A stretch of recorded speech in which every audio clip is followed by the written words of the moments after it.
Bismillahirrahmanirrahim. Assalamualaikum warahmatullahi wabarakatuh. Kembali ketemu dengan saya dalam kuliah hukum Mufti Fajar, yang kita akan melanjutkan diskusi pagi ini tentang perlindungan konsumen. Adapun kajian diskusi hari ini berkaitan dengan aspek material dan aspek formil dari Undang-Undang Perlindungan Konsumen Nomor 8 Tahun 1999. Jadi kalau kita coba bedah Undang-Undang Perlindungan Konsumen, maka secara kita akan melihat anatomi dari undang-undang tersebut yang berisi tentang dua hal, yaitu aspek material yang berkaitan apa hal-hal yang diatur, dan aspek formil yang berkaitan dengan kelembagaan, kemudian mekanisme penyelesaian sengketa dan seterusnya. Nah, kalau kita lihat aspek material, maka kita bisa lihat adanya ketentuan tentang asas dan tujuan, hak dan kewajiban, perbuatan yang dilarang bagi pelaku usaha, ketentuan pencantuman klausula baku, dan tanggung jawab pelaku usaha. Sementara untuk aspek formil itu ada Badan Perlindungan Konsumen Nasional, ada kelembagaan kelembagaan LSM dengan konsumen, kemudian ada mekanisme penyelesaian sengketa, kemudian ada Badan Penyelesaian Sengketa Konsumen, penyidikan, sanksi. Ini secara anatomi dari Undang-Undang Perlindungan Konsumen. Nah, kalau kemudian kita coba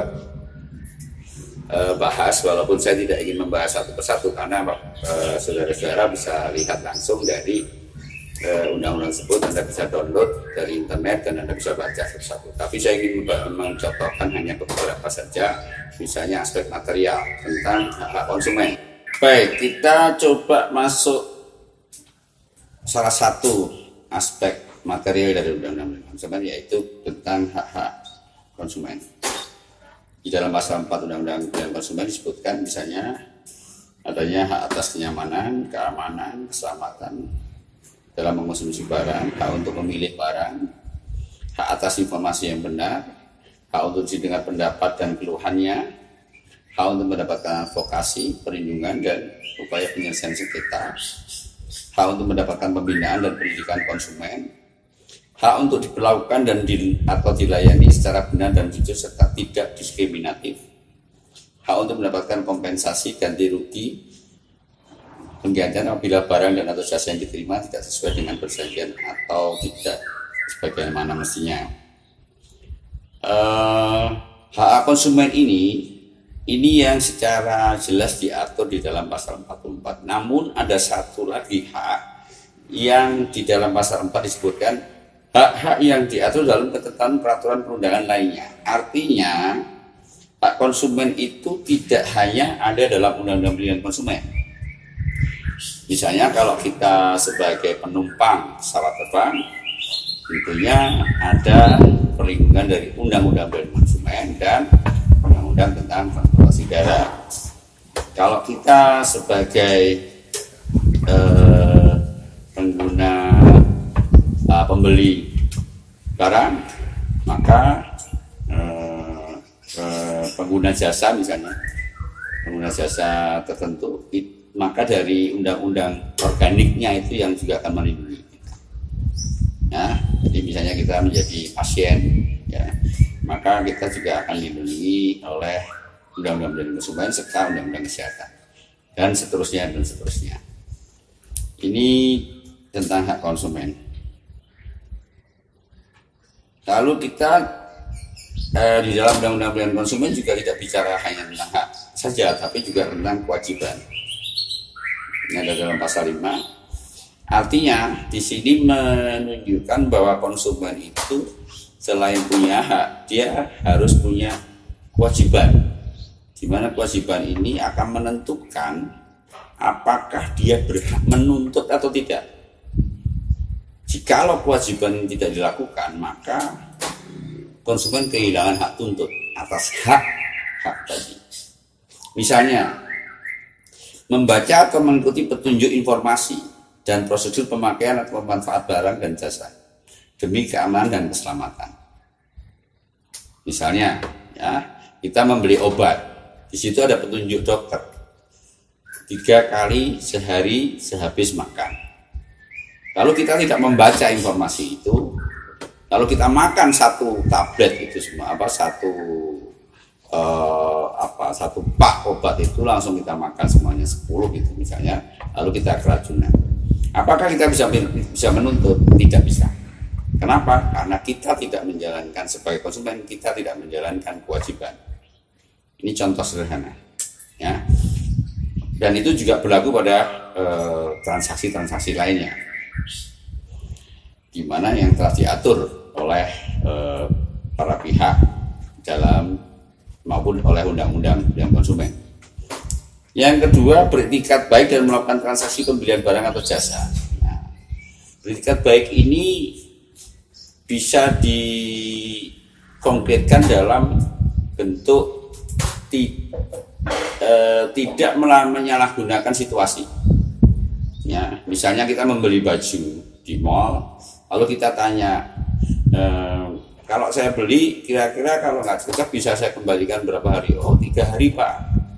Lalu kita beli baju itu, lalu kita pakai kemana-mana 3 hari, itu sampai kotor, sampai dan sebagainya, lalu kita kembalikan. Nah, ini menunjukkan kita nggak punya etikat baik. Ya. Lalu membayar sesuai dengan nilai tukar yang disepakati, yaitu pasti sebagai pembeli kita berkewajiban membayar sesuai nilai tukar. Yang keempat, mengikuti upaya penyelesaian hukum sengketa perlindungan konsumen secara patut. Artinya bahwa sebagai konsumen yang mempunyai hak untuk melakukan penyelesaian penyelesaian sengketa dengan mengajukan tuntutan, itu pun harus dilakukan secara patut. Tidak boleh kemudian kita semena-mena, tidak boleh kita kemudian melampaui ketentuan-ketentuan yang berlaku. Ini contoh sederhana saja. Nah, di dalam undang-undang konsumen juga diatur selain daripada hak kewajiban konsumen, juga ada hak pelaku usaha. Pelaku usaha diberikan hak. Ya. Hak. Kenapa? Karena sesungguhnya hubungan konsumen dan pelaku usaha atau produsen ini adalah bisa jual beli, bisa jual lima. Artinya ini adalah hubungan perjanjian yang menimbulkan hak dan kewajiban, sehingga undang-undang konsumen mengatur hak dan kewajiban masing-masing pihak. Nah, di sini tentang hak pelaku usaha, misalnya menerima pembayaran sesuai dengan nilai tukar barang tadi. Ya, pasti penjual harus menerima pembayaran. Yang kedua, hak untuk mendapatkan perlindungan hukum dan tindakan konsumen yang beretikat tidak baik tadi. Ada upaya-upaya etikat tidak baik, penyalahgunaan situasi, pemanfaatan hak dari konsumen yang disalahgunakan. Selanjutnya, hak untuk melakukan pembelaan diri sepatutnya di dalam penyelesaian sengketa konsumen. Sama dengan konsumen, ketika dia menuntut secara patut, maka pelaku usaha juga mempunyai hak untuk melakukan pembelaan secara patut. Lalu ada yang agak penting, yaitu hak untuk mendapatkan rehabilitasi nama baik apabila terbukti secara hukum bahwa kerugian konsumen tidak diakibatkan oleh barang dan atau jasa yang diperdagangkan. Ini menjadi penting sebagai hak dari pelaku usaha. Kenapa? Karena bisnis itu dibangun oleh trust, kepercayaan masyarakat. Kalau kemudian ada konsumen yang mengatakan kepada pabrik, oh perusahaan ini buruk, perusahaan ini jelek, produk ini tidak baik, produk ini berkualitas buruk, dan seterusnya. Lalu dilakukan gugatan dan sebagainya, misalnya sampai ke pengadilan dan terbuka kepada umum bahwa perusahaan A digugat karena telah melanggar hak perlindungan konsumen dan seterusnya. Tetapi ketika dia terbukti tidak bersalah, maka dia berhak mendapatkan rehabilitasi. Supaya apa? Supaya nama baiknya kembali, supaya kepercayaan masyarakat kepada perusahaan atau produk dari perusahaan tersebut kembali lagi. Ini yang penting, dan ini yang dari beberapa penelitian saya menunjukkan masih belum nampak hak rehabilitasi itu, walaupun hanya disebutkan di putusan-putusan pengadilan, tetapi secara publis memang belum. Lebih banyak komplain dari masyarakat yang bersifat masif daripada pemulihan nama baik tadi. Yang terakhir juga sama, bahwa hak ini tidak hanya diatur dalam undang-undang perlindungan konsumen, tetapi hak-hak dari pelaku usaha sesuai bidang usahanya, mengacu pada undang-undang organiknya.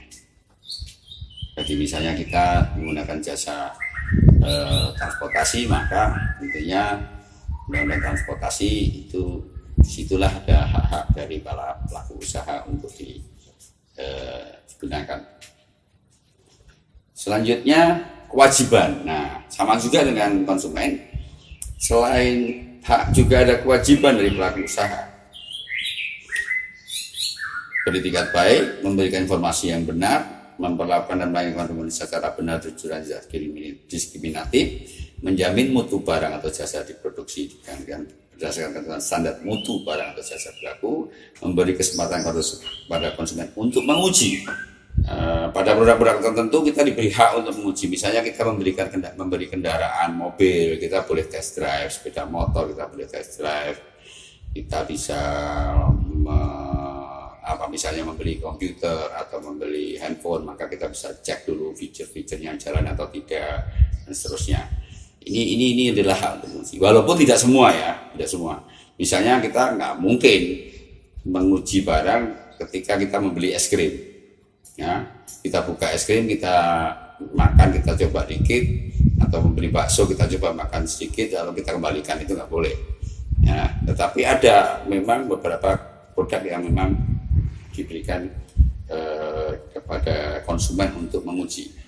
Selanjutnya adalah bahwa kewajiban pelaku usaha adalah memberikan kompensasi ganti kerugian apabila pada saat dia menggunakan mengalami kerugian, dan memberikan kompensasi ganti kerugian apabila barang atau jasa yang dibelinya tadi, yang dimanfaatkan tadi tidak sesuai dengan apa yang dijanjikan. Jadi ada dua kompensasi. Satu, ketika dia membeli lalu dia mengalami kerugian. Ya. Yang kedua, ketika dia membeli tetapi di barang tersebut rusak atau tidak sesuai apa yang dijanjikan. Ini kewajiban pelaku usaha. Nah,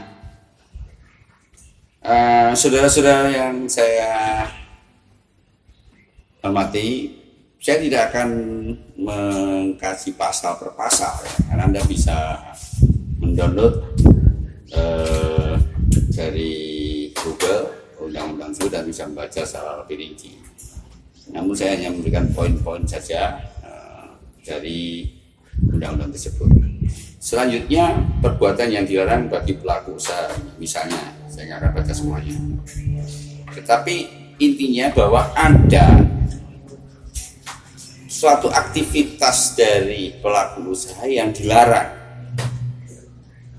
oleh undang-undang.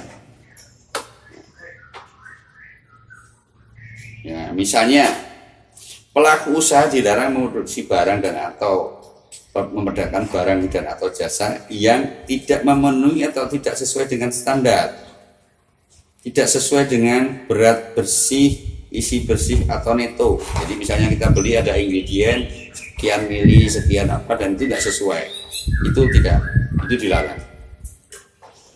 Tidak sesuai dengan janji yang dinyatakan dalam label misalnya. Ya, sering kita bisa beli obat-obatan, wah ini membuat badan menjadi sehat, kuat, bervitalitas. Ternyata itu hanya vitamin C biasa, tidak ada pengaruhnya. Ini juga dilarang. Dan tidak mencantumkan informasi petunjuk penggunaan barang dalam bahasa Indonesia. Ini salah satu contoh yang sangat sering terjadi di Indonesia adalah bahwa sebenarnya ada hal yang dilarang karena itu produk asing, maka semua petunjuk manualnya itu dalam bahasa asingnya. Jika produk Cina dia dalam bahasa Cina, dalam produk padahal ini diwajibkan atau dilarang sehingga harus ditulis dalam bahasa Indonesia. Ini yang belum mungkin banyak disadari oleh para pelaku usaha. Ini beberapa contoh saja. Kemudian ada dari pasal 8 sampai pasal 17 itu tentang kegiatan yang dilarang. Nah, kemudian ada satu lagi tentang pasal 18 klausula baku. Apa itu klausula baku? Apa yang sering disebut dengan eksonerasi? Klausula baku itu adalah suatu kesepakatan transaksi yang ditentukan oleh satu pihak. Misalnya, apakah ini salah atau tidak? Tidak. Ya, tidak semua salah. Klausula baku itu tidak semua salah. Jadi kalau kita misalnya membeli baju di mall, sudah ada label harganya, dan itu tidak bisa ditawar, itu klausula baku. Ya kita nggak usah nawar. Lalu kita misalnya beli tiket pesawat, sudah dicantumkan harganya sekian. Kalau kita sepakat ya kita beli, kita bayar. Kalau tidak ya jangan, nggak usah, kita pilih produk yang lain. Itu klausula baku. Ini sudah menjadi jamak di dalam perdagangan yang bersifat industrial, ya. Karena akan berbeda kalau kita melakukan perdagangan tradisional, ya. Kita datang ke pasar, kita bisa tawar-menawar dengan simbol-simbol pedagang pasar itu berapa bawa sayurnya, boleh kurang nggak, cabenya berapa, itu bisa. Tetapi klausula baku ini sudah nggak mungkin dilakukan lagi dalam produk yang bersifat industrial. Nah, namun demikian ada juga klausula baku yang dilarang oleh Undang-Undang Perlindungan Konsumen. Jadi tadi saya katakan bahwa tidak salah, tetapi ada beberapa yang kemudian dilarang. Contohnya dilarang apa? Klausula baku yang menyatakan pelaku usaha dalam menawarkan barang atau jasa itu dilarang membuat atau mencantumkan klausula baku pada setiap dokumen dan atau perjanjian yang menyatakan pengalihan tanggung jawab pelaku usaha. Ya, jadi dia tidak menyatakan bahwa barang yang sudah dibeli tidak menjadi tanggung jawab kami. Atau misalnya dia menyatakan bahwa pelaku usaha berhak menolak penyerahan kembali barang yang dibeli konsumen. Nah, ini banyak ini. Ya, barang yang sudah dibeli tidak dapat dikembalikan. Nah, ini klausula baku, tetapi ini dilarang. Kenapa? Karena ini melanggar hak konsumen. Ya, melanggar kewajiban pelaku usaha. Ya, jadi kalau jualan kemudian barang itu tidak sesuai, ya wajib dikembalikan. Macam-macam modelnya, ada yang diganti, ada yang pakai garansi, ada yang kemudian bisa ditukar barang dan seterusnya. Tetapi itu tetap menjadi hak konsumen. Tidak boleh dinyatakan barang yang sudah dibeli tidak dapat dikembalikan kembali. Inilah tentang aspek material dari beberapa contoh aspek material dari konsumen. Selebihnya Anda bisa baca lagi sendiri, Anda bisa secara lebih detail mengenai pasal-pasal tersebut. Saya kira cukup sekian diskusi kita siang hari ini, dan saya mohon maaf apabila ada yang kurang jelas. Anda bisa tanyakan pada komen. Assalamualaikum warahmatullahi wabarakatuh. Salam sejahtera, salam sehat selalu.